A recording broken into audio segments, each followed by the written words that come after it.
Where the meadow learned her name, the meadow breathed quietly, as if it were alive. Tall grass swayed in gentle waves, bending politely to the wind, never resisting it. The air carried the faint scent of wildflowers and damp earth, a smell that reminded Elena of a time when life felt simple, before questions became heavy and answers became scarce. She stood there alone, wearing a soft blue dress dotted with tiny flowers, her hair loose and unbothered by rules or expectations. The dress moved with her, not against her, like it understood her need for freedom.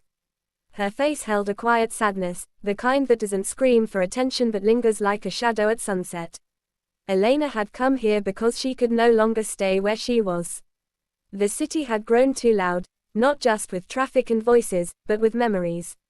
Every street reminded her of something she had lost. Every cafe held echoes of conversations that no longer existed.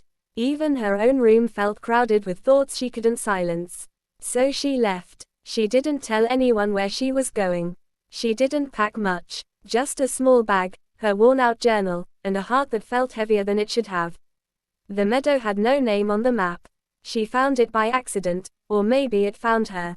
She took a slow step forward, feeling the grass brush against her legs. The earth was cool beneath her feet, grounding her in a way she hadn't felt in years.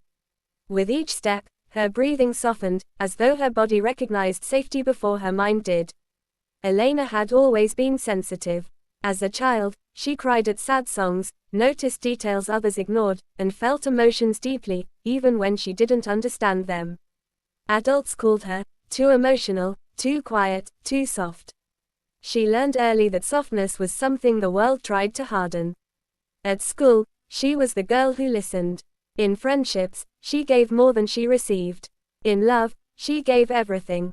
And love was where she lost herself.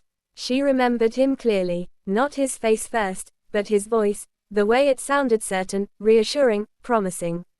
He spoke of futures like they were guaranteed. He held her hands like he was afraid to let go. He told her she was special in a world that rarely made her feel seen. Elena loved him gently but completely. She loved him in quiet ways, remembering small details, standing beside him when he doubted himself, believing in him even when he didn't. She thought love was patience. She thought love was endurance. She didn't realize love should also be mutual. When he left, there was no dramatic goodbye. No shouting. No explanation that made sense. Just distance, silence, and eventually, absence. The kind of absence that echoes. For months, Elena blamed herself. Maybe she had been too quiet, too understanding, too easy to leave. She replayed conversations in her head, searching for the moment she failed without knowing it. The meadow listened as the wind lifted her hair across her face.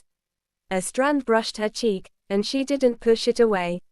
Maybe I wasn't enough, she whispered, not to anyone in particular. The wind didn't answer. It didn't need to. She walked deeper into the field, memories rising and falling like waves. She remembered the nights she cried silently so no one would worry. The mornings she woke up tired before the day even began.